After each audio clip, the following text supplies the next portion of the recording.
Hello everyone, আসসালামু আলাইকুম। বরাবরের মতো আবারও নতুন একটি ভিডিও নিয়ে চলে আসলাম। তো আজকের ভিডিওটি কিন্তু কিচেনের কিছু প্রয়োজনীয় টিপস নিয়ে সাজিয়েছি। আশা করছি আপনাদের কাছে ভিডিওটি ভালো লাগবে। ভিডিওটি ভালো লাগলে কিন্তু অবশ্যই একটা লাইক দিয়ে ভিডিওটি কন্টিনিউ করবেন। তো সরাসরি চলে যাই টিপস নাম্বার 1-এ। এখন কিন্তু কাঁঠালের সিজন। আমাদের বাসায় কিন্তু কম বেশি সবারই কাঁঠালের বিচি জমে। তো বিচিগুলোকে আমরা কিভাবে সংরক্ষণ করব সেটাই কিন্তু প্রথম শেয়ার করব। এখানে আমি কিন্তু ছাই নিয়ে নিলাম। ছাই দিয়ে মাখিয়ে কিন্তু কাঁঠালের বিচি এভাবে রেখে দিলে সারা বছর কিন্তু ভালো থাকবে। আপনারাও কিন্তু আপনাদের বাসার কাঁঠালের বিচিগুলোকে এভাবে সংরক্ষণ করতে পারেন, অনেক দিন পর্যন্ত কিন্তু ভালো থাকবে। তো টিপস নাম্বার 2-তে চলে আসলাম। এখানে কিন্তু আমি শিং মাছ নিয়ে নিলাম। তো শিং মাছ দেখবেন যে এখন চাষের যে শিং মাছগুলো আছে সেগুলো কিন্তু খুব কালো কালো হয়। তো কালো কালো শিং মাছ কিন্তু রান্না করতে একটু ভালো লাগে না, তরকারি কিন্তু দেখতে খুব খারাপ লাগে। তো অনেক সময় দেখা যায় পেঁপে পাতা বা ভিনেগার এগুলো দিয়ে পরিষ্কার করা যায় কিন্তু খুব সহজে, হাতের কাছে কিন্তু সেগুলো থাকে না। তো এই একটা মাজনি কিন্তু আমাদের বাসায় সবারই থাকে, যে পাতিল মাজার যে মাজনিটা আছে সেটা দিয়ে কিন্তু এই যে একটু ঘষা দেওয়ার পরে দেখুন শিং মাছটা কত সুন্দর, উপরের যে কালো কালো বাপটা থাকে সেটা কিন্তু উঠে যাচ্ছে। তো নর্মালি কিন্তু আমি আমার বাসার যে শিং মাছগুলো কাটি তো পরিষ্কার কিন্তু এভাবেই করে ফেলি। তরকারির কালারটাও কিন্তু খুব সুন্দর হয়, দেখতেও ভালো লাগে, খেতেও ভালো লাগে। এই টিপসটা কিন্তু আপনারা ফলো করে শিং মাছটা পরিষ্কার করে ফেলতে পারবেন। তো আমি একটু ধুয়ে দেখাচ্ছি যে দুইটা মাছ পরিষ্কার করলাম আর বাকি মাছগুলোর মধ্যে পার্থক্যটা। টিপস নাম্বার 3, এখন কিন্তু আমের সিজন। আমাদের বাসায় কিন্তু প্রচুর পরিমাণে আম আসতেছে, আর আমের ছাল সহ যদি বাচ্চাদের দেওয়া হয় ওরা কিন্তু এভাবে খেতে পারে না, বা বাসায় যদি মেহমানও আসে ছাল সহ দিতে কিন্তু খারাপ লাগে। তো এইভাবে যদি আপনারা কেটে একটা চামচের সাহায্যে তুলে দেন তাহলে কিন্তু দেখতেও সুন্দর লাগবে, আর বাচ্চারা কিন্তু খুব সুন্দরভাবে খেয়ে ফেলতে পারবে। তো আমি কিন্তু প্রায় সময় এভাবে একটা চামচের সাহায্যে তুলে দিই। তো একটা কাঁটা চামচ দিয়েই কিন্তু আমটা খেয়ে ফেলতে পারবে। দেখেই তো নিলেন আমি কিভাবে আমটাকে এভাবে কেটে চামচের সাহায্যে তুলে নিলাম।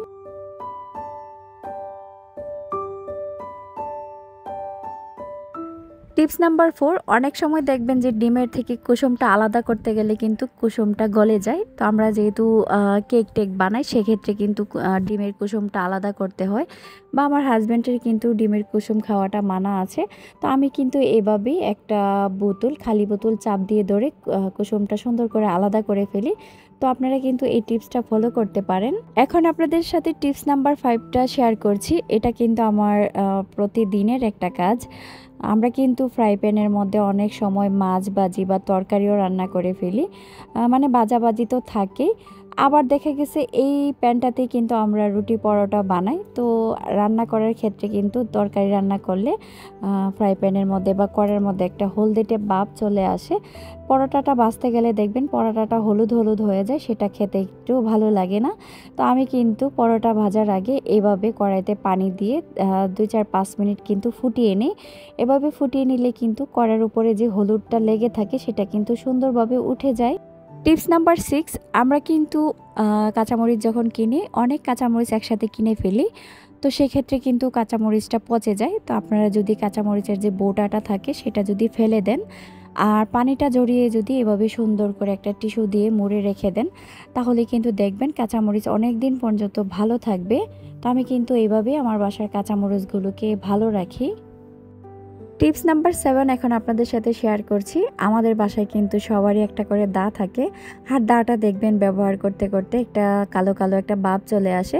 আর এটাকে আমি কিভাবে পরিষ্কার করি সেটাই কিন্তু এখন শেয়ার করছি।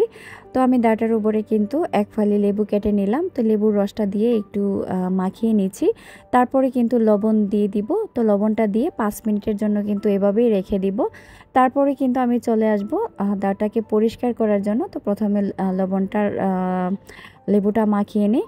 তো চলে আসলাম 5 মিনিট পর দাওটা পরিষ্কার করতে। এখানে কিন্তু আমি যে হাঁড়ি পাতিল ধোয়ার মাজনি আছে সেটা দিয়েই কিন্তু পরিষ্কার করে নিচ্ছি। তো ঘরে থাকা এই জিনিসগুলো দিয়েই কিন্তু ঘরের জিনিসগুলোকে আবার সুন্দর চকচকা করে ফেলা যায়। এই যে দেখুন ঘষতে ঘষতেই কি সুন্দর একটা কালার চলে এসেছে।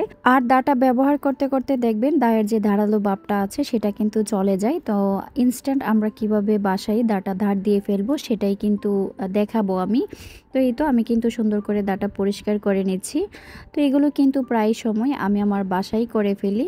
তো এই কাজগুলো কিন্তু খুবই সোজা, কিন্তু এগুলো করে নিলে কিন্তু আমাদের দৈনন্দিন যে কাজগুলো আছে এগুলো কিন্তু খুব সহজ হয়ে যায়।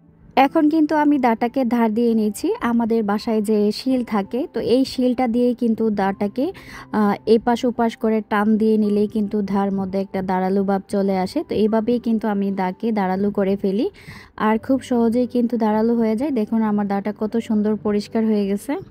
এখন কিন্তু টিপস নাম্বার 7টা আপনাদের সাথে শেয়ার করছি। আমাদের বাসার হাঁড়ি পাতিল দেখবেন যে ব্যবহার করতে করতে একটা হলদে ভাব চলে আসে। অনেক সময় কিন্তু আমরা মাছ টাছ বাছতে গেলে এরকম বুল ব্যবহার করি আর হলুদটা কিন্তু লেগে যায়। তা আমি কিন্তু এখানে ছাই নিয়ে নিলাম, ছাই নিয়ে কিন্তু একদম সুন্দর করে ঘষে নিচ্ছি। ছাই দিয়ে কিন্তু হাঁড়ি পাতিল খুব সুন্দরভাবে পরিষ্কার হয়। আগের দিনে কিন্তু মা চাচিরা গ্রামে কিন্তু এখনও হাঁড়ি পাতিল পরিষ্কার করলে ছাই ব্যবহার করে। ছাইয়ের কিন্তু কোনো তুলনা নেই, খুবই সুন্দর করে পরিষ্কার হয়ে যায় আর একদম চকচকা হয়ে যায়। কিন্তু আমরা কিন্তু বিম তারপর সাবান এগুলো ব্যবহার করি, আসলে এগুলো দিয়ে আমার কাছে মনে হয় মানে চকচকা ভাবটা আসে না, হয়তো তেল তেলে ভাবটা চলে যায়। তো এভাবে কিন্তু মাঝে মধ্যে বাসার যে হাঁড়ি পাতিলগুলো আছে ছাই দিয়ে মেজে নিলে কিন্তু নতুন নতুন একটা ভাব চলে আসে। ছাই দিয়ে মাজার পরেই দেখুন কিভাবে বুলটা আমি পরিষ্কার করে নিলাম, একদম চকচকা লাগছিল। আমার নিজের কাছে কিন্তু খুব ভালো লাগছিল যে এখনে হলুদ ছিল আর মাজার পরে একদম চকচকা হয়ে গেছে। তো এইভাবে কিন্তু আপনারা হাঁড়ি পাতিলগুলো মেজে নিতে পারেন। তো টিপস নাম্বার 8 এখন শেয়ার করছি। আমাদের বাসায় কিন্তু আমরা যখন তেল ব্যবহার করি, অনেকের বাসায় দেখবেন যে তেলের জার থাকে না, তো এই ধরনের একটা বোতল নিয়ে কিন্তু একটা রড জাতীয় বা লোহা জাতীয় দিয়ে উপরের যে মুখটা থাকে সেটা ছিদ্র করে নিলেই কিন্তু তেল রেখে ব্যবহার করা যাবে। নতুন নতুন যারা সংসার করছেন তাদের জন্য কিন্তু এই টিপসটা খুবই উপকারী হবে। তো টিপস নাম্বার 9 কিন্তু এখন শেয়ার করছি।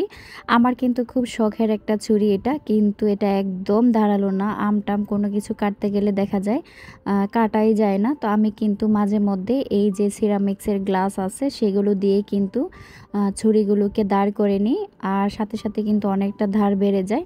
তো আপনারা কিন্তু এই টিপসটা ফলো করে ছুরিগুলো ধারালো করতে পারেন। টিপস নাম্বার 10 এখন শেয়ার করছি।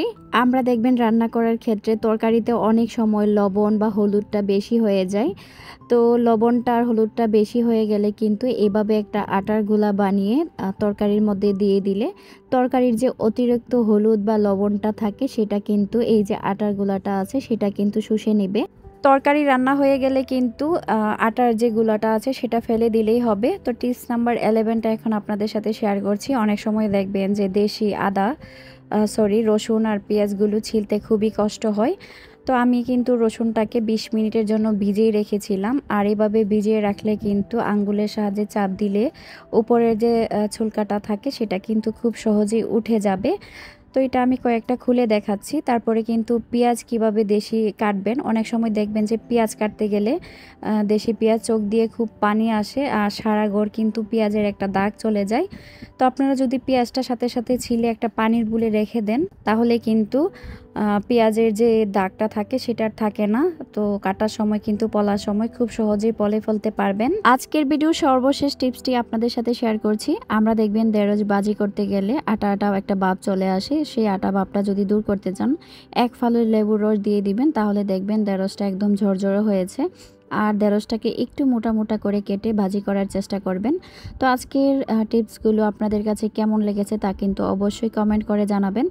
আজকের জন্য কিন্তু এখানেই বিদায় নিয়ে নিচ্ছি, আবার কিন্তু চলে আসবো অন্য একটি ভিডিও নিয়ে। আপনারা সবাই ভালো থাকবেন। আল্লাহ হাফেজ।